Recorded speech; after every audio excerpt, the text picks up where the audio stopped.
And welcome everyone to Edmonds Adventist Church Online. Happy Sabbath. Thank you for tuning in and joining us for our worship service today. We have a few things to talk about as we get started for our family time. First off, as you can notice, I'm not Pastor John. My name is Josh and I am one of the elders at Edmonds Adventist Church. The second thing is the September issue of our church newsletter is almost ready to be sent out. So if you have something that you would like added, please email your submission by this coming Monday, August 24th to info@edmondsadventist.org. Again, that's info@edmondsadventist.org. Now that I have an opportunity to be in front of you, I want to take a moment to talk about what Pastor John announced last week about me stepping down as Pathfinder Director. I do look fondly on my time with the Pathfinders, and I still love the kids and will continue to be in their lives. And after much thought and prayerful consideration, I have come to the conclusion that this is not a ministry that I should continue to lead. This ministry needs someone with more time, more energy, and more passion to make the club thrive. Sophia bleeds Pathfinder khaki. It's for this reason that I felt comfortable making this decision and submitted her name to the nominating committee. I fully support her in this role, and I look forward to watching the club grow under her direction. Another Pathfinder announcement. Pathfinder investiture is being delayed until August 29th. It was scheduled for today at 4 p.m. on the lawn on the west side of the church, but instead we hope and pray to have it at 4 p.m. on the lawn on the west side of the church on August 29th. The reason for this change in date ties into one of our prayer requests. Colby has not been feeling well and has had COVID-like symptoms, and he has been tested, and we are eagerly awaiting the test results to come back negative for COVID. But this takes 3 to 4 business days, so we likely won't know until Tuesday or Wednesday. So please join us in prayer for him and Sophia. Bill Davenport continues recovering from eye surgery, so please keep him in your prayers as well. And Patty's brother lost his house and cars, and her nephew lost his house in the big fire that's raging in California right now. Let's keep them and all of those impacted by that fire in our prayers. While there's never ever a good time for a wildfire, I can't even imagine what they're going through right now in the midst of everything else going on. Now, as Pastor John mentions each week, the rest of the service will progress without announcement. The service will progress as follows. We'll have our children's story by Sophia Fullerton, prayer offered by Caitlin Fickey, and we'll have a special music by Jamie Cahoon.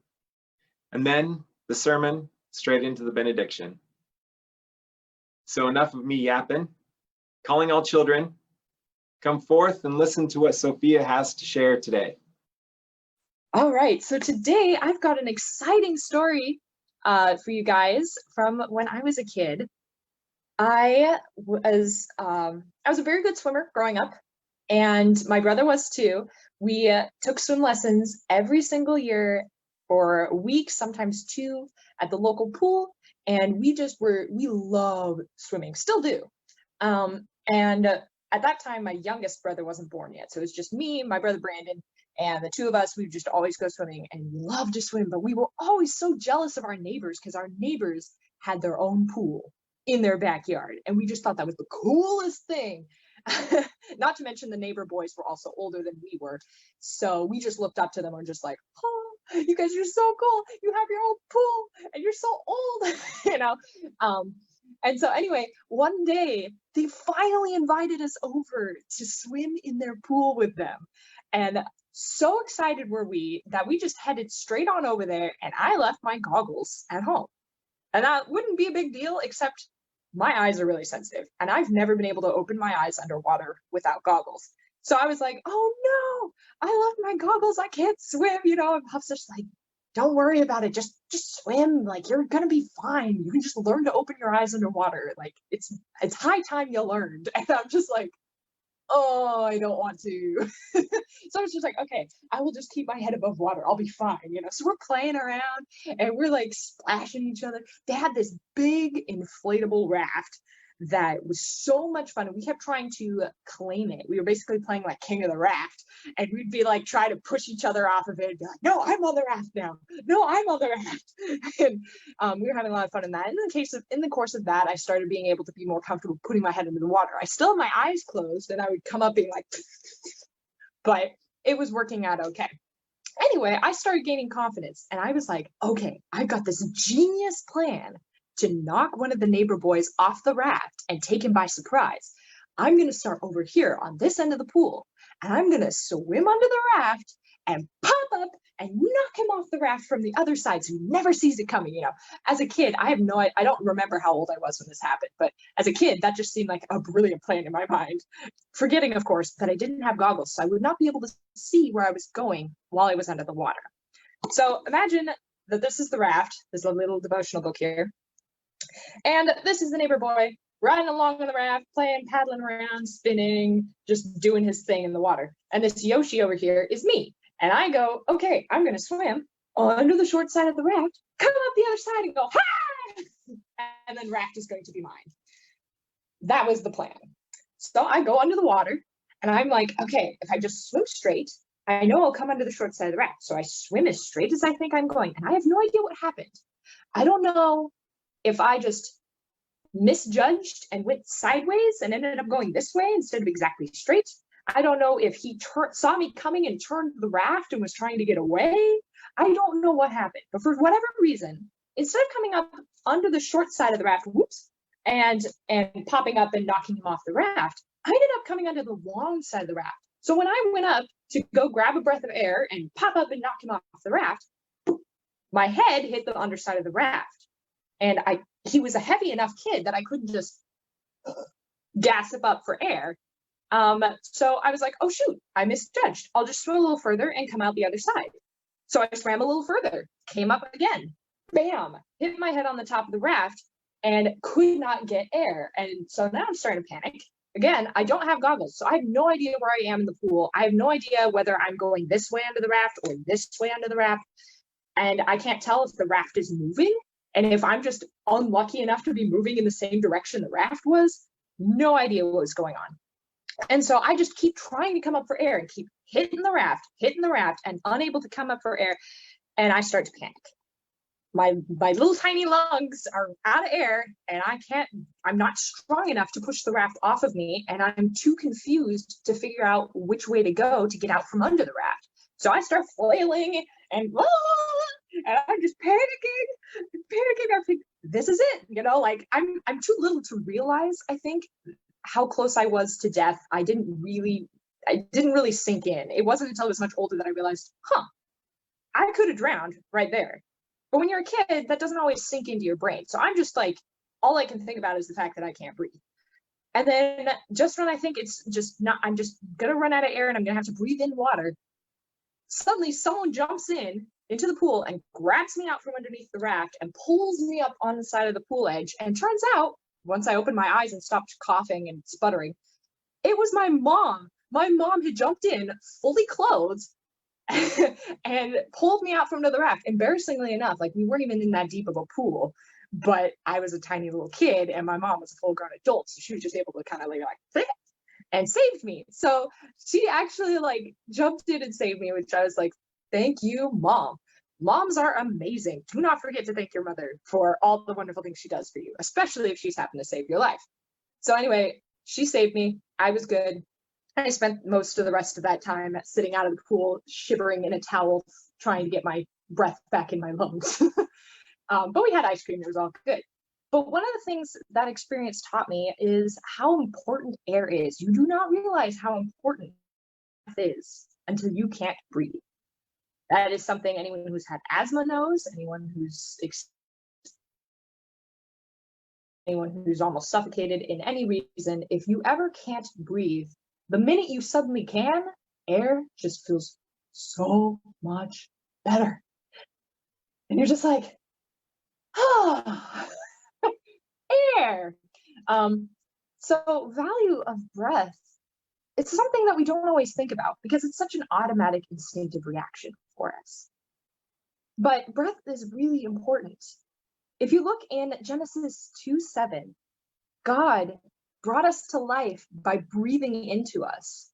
It says, "And the Lord God formed man of the dust of the ground and breathed into his nostrils the breath of life, and the man became a living being." So we are alive because God breathes into us.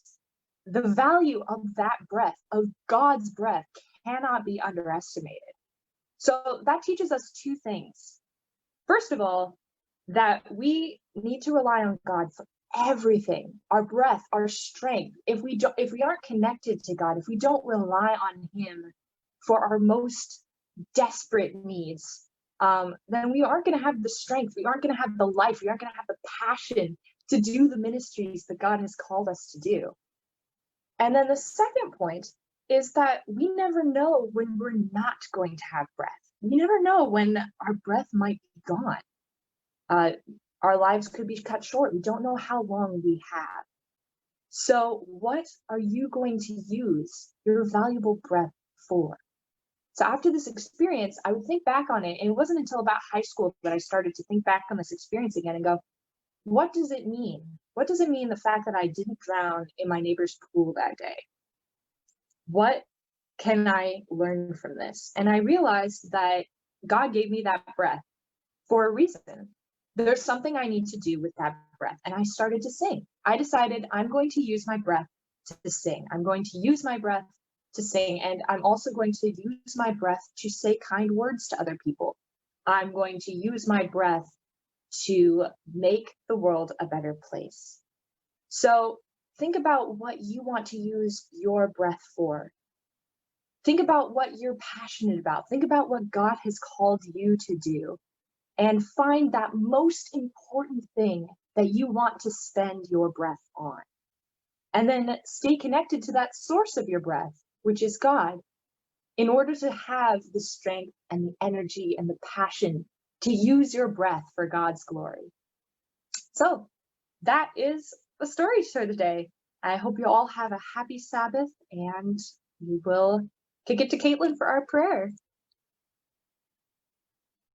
Good morning, everyone. Please bow your heads with me for prayer. Dear Heavenly Father, thank you for this wonderful day you have brought us. Please be with all the frontliners through these rough times. Please be with Josh as he speaks within you. Please be with everyone that has lost their jobs. Please be with the families that are going through rough times. Thank you for everything you have done for us. In your name, amen. Happy Sabbath, everyone. Happy Sabbath!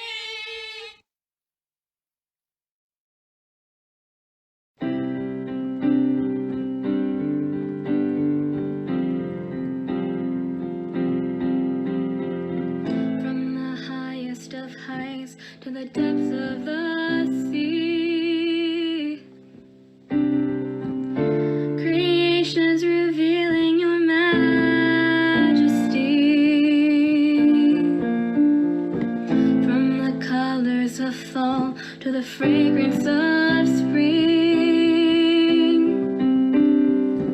every creature's unique in the song that it sings, all exclaiming, uncontainable. You place the stars in the sky and you know them by name. You are amazing, God. All powerful,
you see the depths of my heart and you love me the same.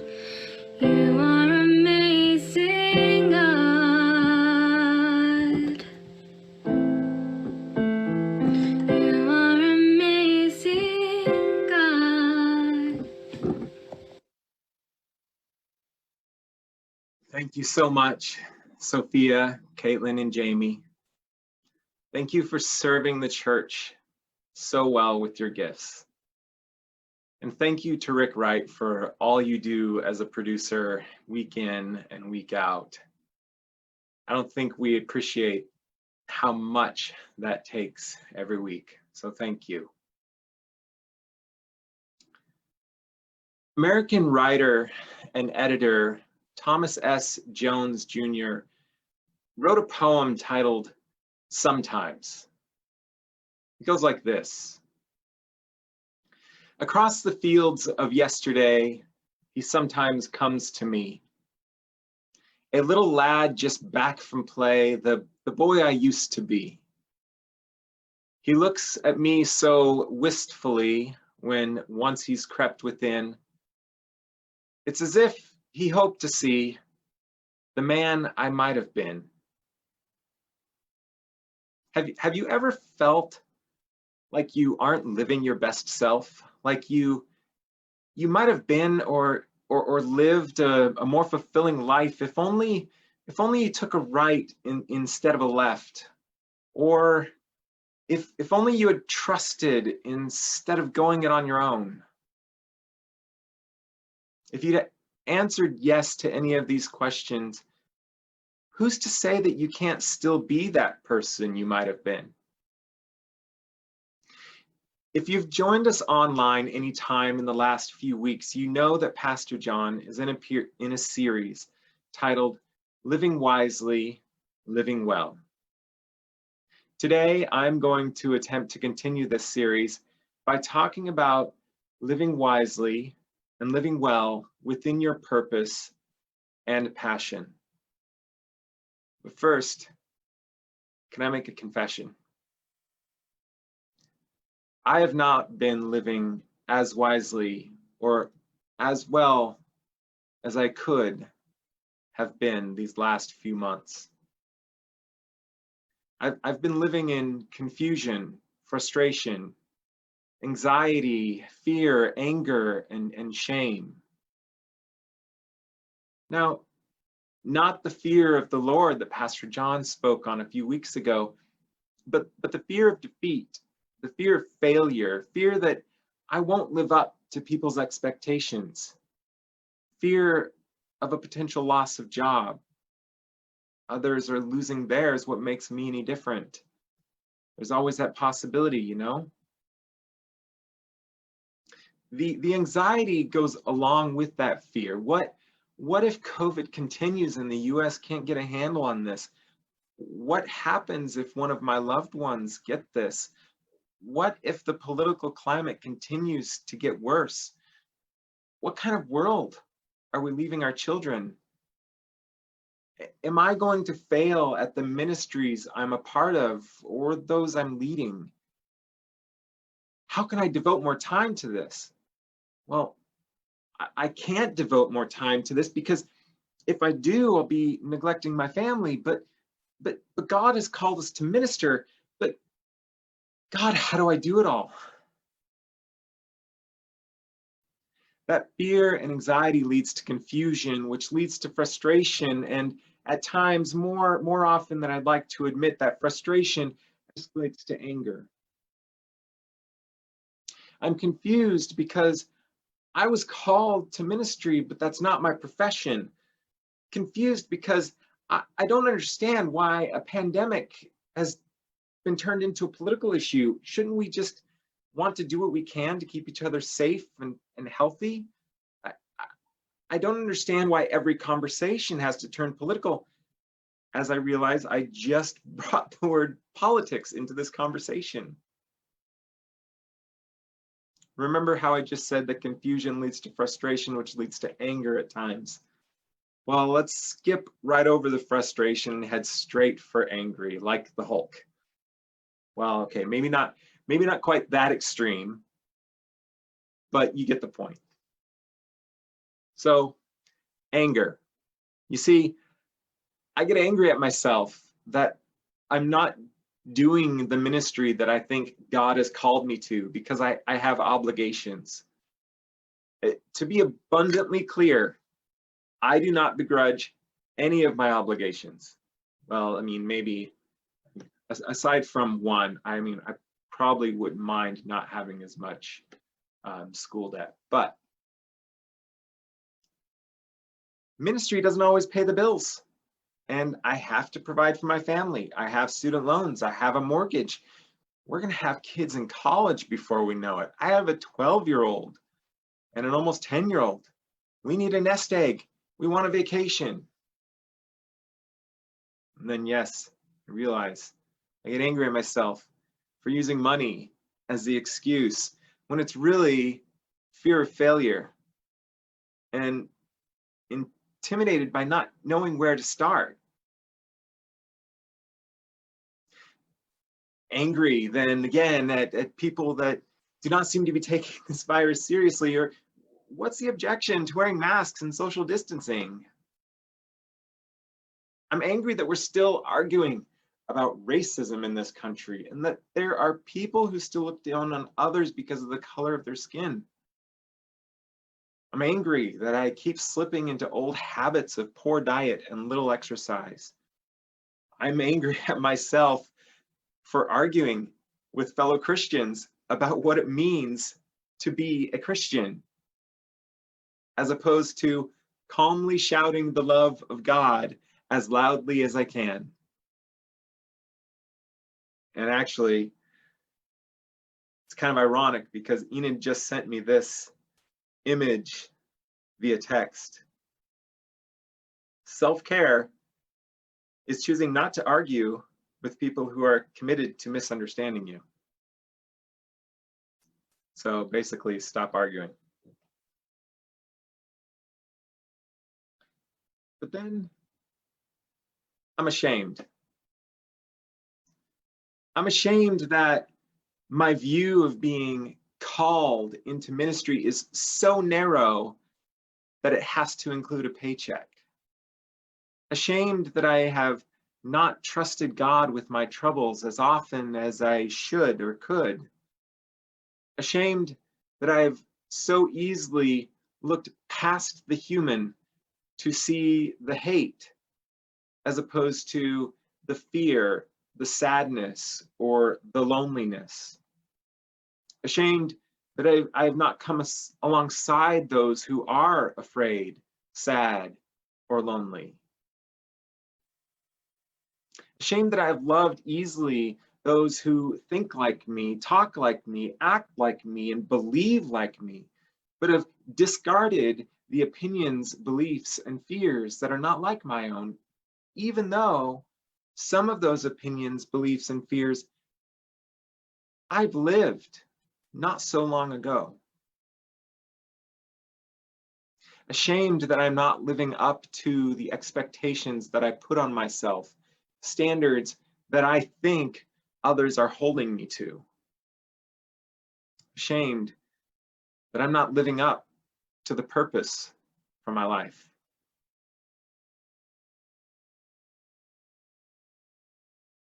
Kind of hard on myself, huh?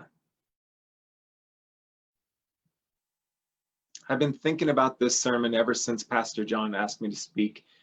And while he let me choose the topic, I felt like I needed to speak this.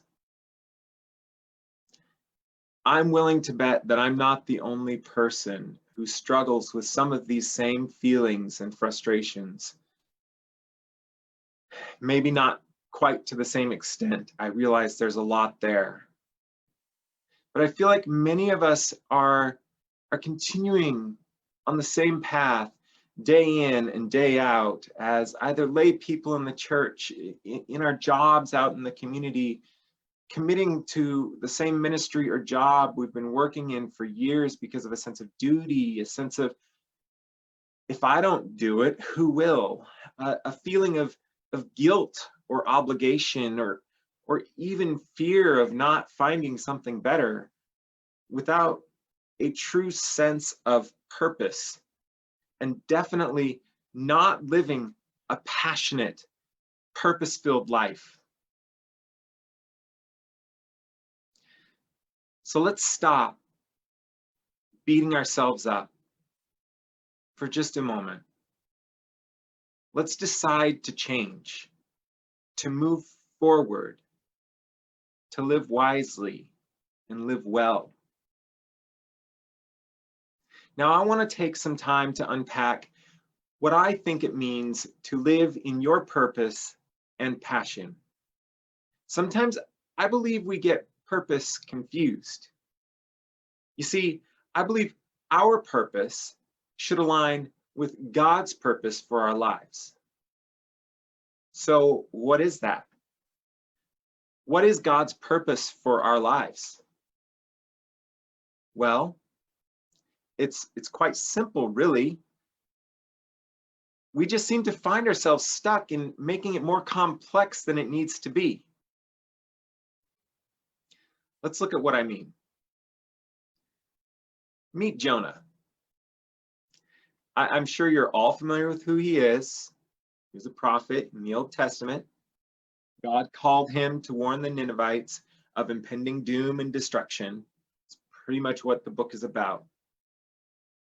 We know for a fact that right after that call, he was most certainly not living God's purpose for his life. He attempted to run from God. I kind of picture it like when my kids were young and would try to run away from me. Now I know 12 and almost 10 is still young, but I'm thinking more like toddler level, where I could still outrun them, because now not so much. But toddler level, when they were young and they would try to outrun me, I'd pretend for a little bit that they were outrunning me, and then I would go and I'd swoop them up in my arms and I would throw them into the ocean, and, well, maybe not that part. Maybe give them a hug. But you see, with Jonah, we see he tries to run from God, and then he's like, I'm sorry, guys, this storm is all my fault. So, yeah, just throw me overboard. Yeah, just into the ocean or into the sea here, because it's all my fault. And then he cries out to God. God saves him. He repents. And then he does as God asks. Is he now living God's purpose for his life? We really, really want to say yes at this point, because he did exactly what God said, right? He told the Ninevites they were doomed by God and would be destroyed.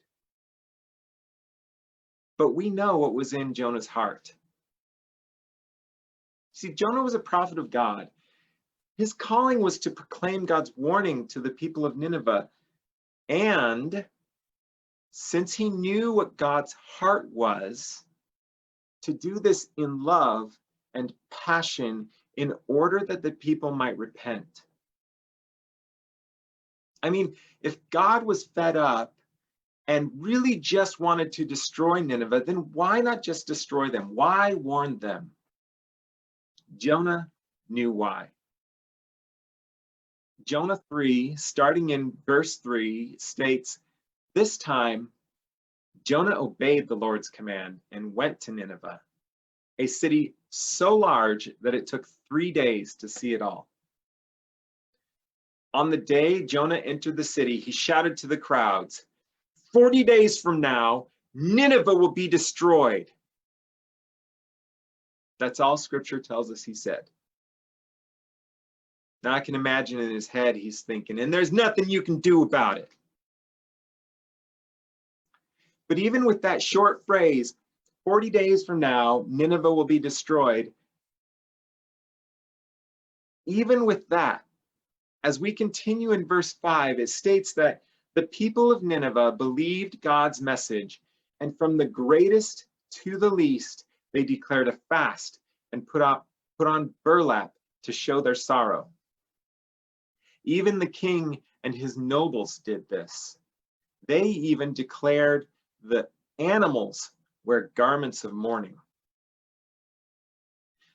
The king declared in verse 8 that everyone must turn from their evil ways and stop all their violence. Now we know that God changes his mind, his plans to destroy the city.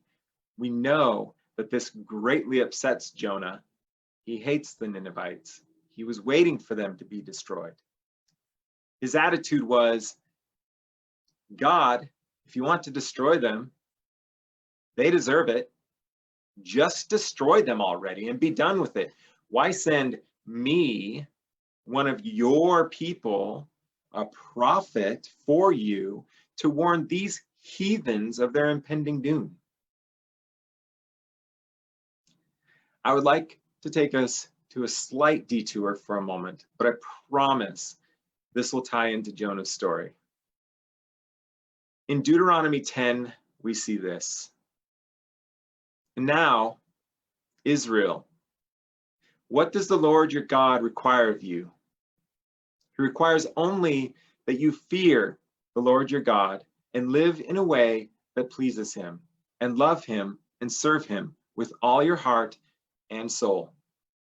And you must always obey the Lord's commands and decrees that I am giving you today for your own good. Verses 17 through 20 states, for the Lord your God is the God of gods and the Lord of lords. He is the great God, the mighty and awesome God who shows no partiality and cannot be bribed. He ensures that orphans and widows receive justice. He shows love to the foreigners living among you and gives them food and clothing. So you too must show love to foreigners. For you yourselves were once foreigners in the land of Egypt. You must fear the Lord your God and worship him and cling to him. Your oaths must be in his name alone. Jonah would have known these words. He would have heard them at temple or from his parents. This was not news to him. There are also many other passages in the Old Testament about how the Israelites should treat their neighbors and the foreigners living among them. So many more passages of God's grace and slowness to anger. And so Jonah says to God in chapter 4, verse 2, didn't I say before I left home that you would do this, Lord? That's why I ran away to Tarshish. I knew that you are a merciful and compassionate God, slow to get angry and filled with unfailing love. You are eager to turn back from destroying people. You see, Jonah was not living his purpose. If God is love, and Jonah knew this, if God is compassionate and forgiving, and Jonah knew this, then isn't Jonah's purpose to warn the Ninevites in love and urge them to repent? We now have more light than Jonah in the scriptures and the gospel of Jesus Christ. Jesus declares our purpose in Matthew 22, starting in verse 37, when he says, you must love the Lord your God with all your heart, all your soul, and all your mind. This is the first and greatest commandment. A second is equally important. Love your neighbor as yourself. The entire law and all the demands of the prophets are based on these two commandments. This is our purpose. As a follower of Christ, this is your purpose. Quick side note. Words of love are meaningless if they are followed up with actions or words of hate, discrimination, or acts of indifference. What do I mean by acts of indifference? When we see someone hungry, hurting, despised, rejected, downtrodden, hated, looked down upon, discriminated against, or treated as less than and do nothing. That's what I mean by acts of indifference. So, quick recap of our purpose. Love God and love others. Now, how about passion? I'm supposed to be tying these two together, right? How do we live wisely and live well with purpose, loving God and others, and passion? Well, let's define passion. Passion is a strong and barely controllable emotion, an intense desire or enthusiasm for something, a thing arousing enthusiasm. I know I've spoken to many of you about my passion as it relates to ministry. There are 3 authors outside of Scripture who have really shaped my passion over the last few years. The thing that arouses my enthusiasm. These authors are Bob Goff, Gregory Boyle, and Brené Brown. Each of them in their own way have shown me what it means to be loving, accepting, to live generously and authentically. And then as I speak this, I feel like I've said this before, but it is worth repeating. You see, what gets me excited and helps me live my purpose is loving those who are hurting, defending those who are judged, and reaching those who are lost. Now, you might think that's really generic. How is that different? Well, this might look differently for me than it does for you. I mean, except for you, Alfonso, I feel like we have this connection in our ministry passions. But if your passion is working with kids, do that. Share God's love through working with kids. If your passion is engineering, how can you use that to help others live a better life? Sophia talked about her passion of singing. It has blessed so many of us. How can you reach God, show God's love through your passion? What about teaching a STEAM class? Or what if you have skills in business or system architecture or engineering? Maybe volunteer some time to help a nonprofit with their books. Or maybe we as a church offer a financial seminar to help counsel people who are living paycheck to paycheck. I know we've done this before, but not just for people in our church, but how can we reach out to the community and help them? My point is, what do you love to do? What is your passion? How can you share that love with others within your purpose? There are so many ways that we can love our neighbor as a church that will have a more immediate impact on their lives than just inviting them to church. I know this isn't new to Edmonds Adventist. We already do some of this. But if you are a member and you've been wondering how you can get involved, I say, love within your passion. Now, I'm sure there might be some that disagree with my statement about inviting our neighbors to church. I'm not saying we don't invite them. I'm just saying there are many ways that we can love someone with a more immediate impact than doing that. So let me clarify what I mean. Our neighbors have heard the gospel of Jesus so many times, much akin to the warning of Jonah to the Ninevites. God will destroy you because of your sin. And while the church, and I'm talking the global church, all denominations here who claim to follow Jesus. So while the church claims love, there's always that feeling of, okay, They say they love me but hate my sin, so are they secretly judging me because of my sin? Do they accept me as I am? And what makes them so sure that my sin is a sin? That my love is a sin? My point is this.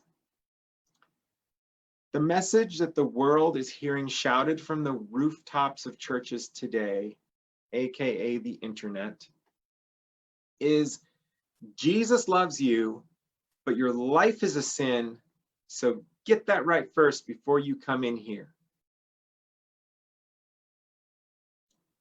We, as part of that larger body, need to be loud, not only in proclaiming our love to the world, but in showing our love to the world.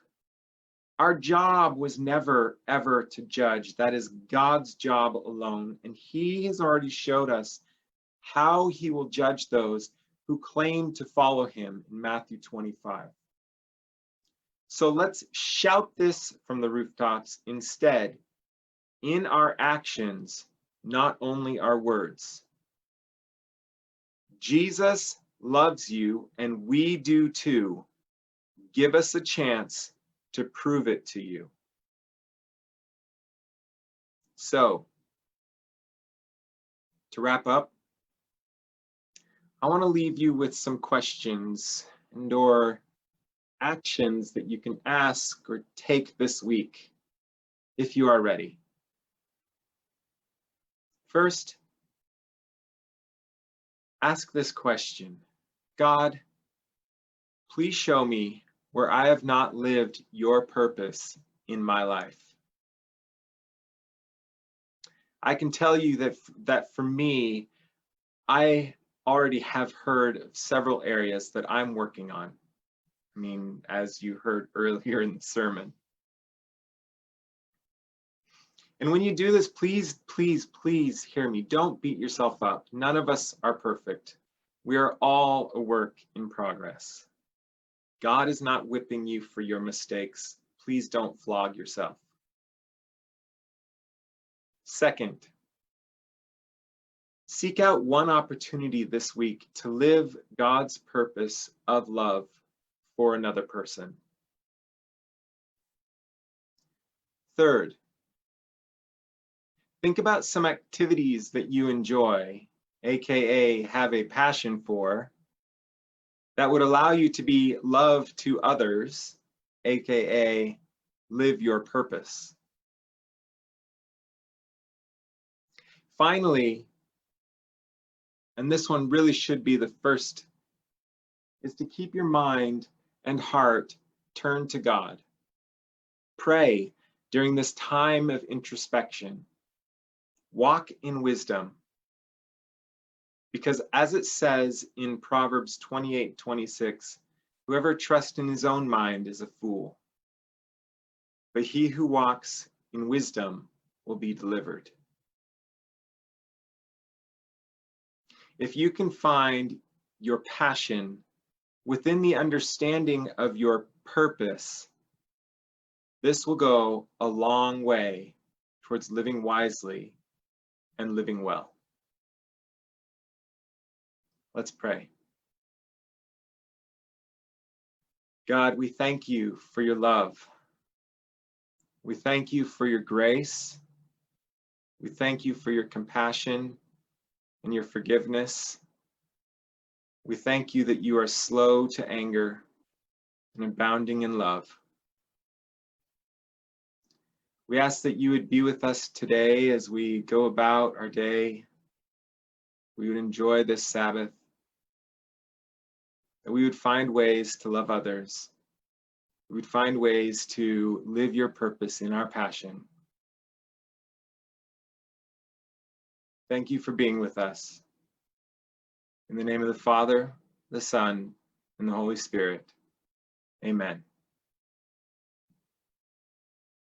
Don't forget that Wendy has posted songs for your enjoyment on the Edmonds Adventist Facebook page, so be sure to give that a listen. We'll see you next week. Please enjoy the rest of your Sabbath. God bless.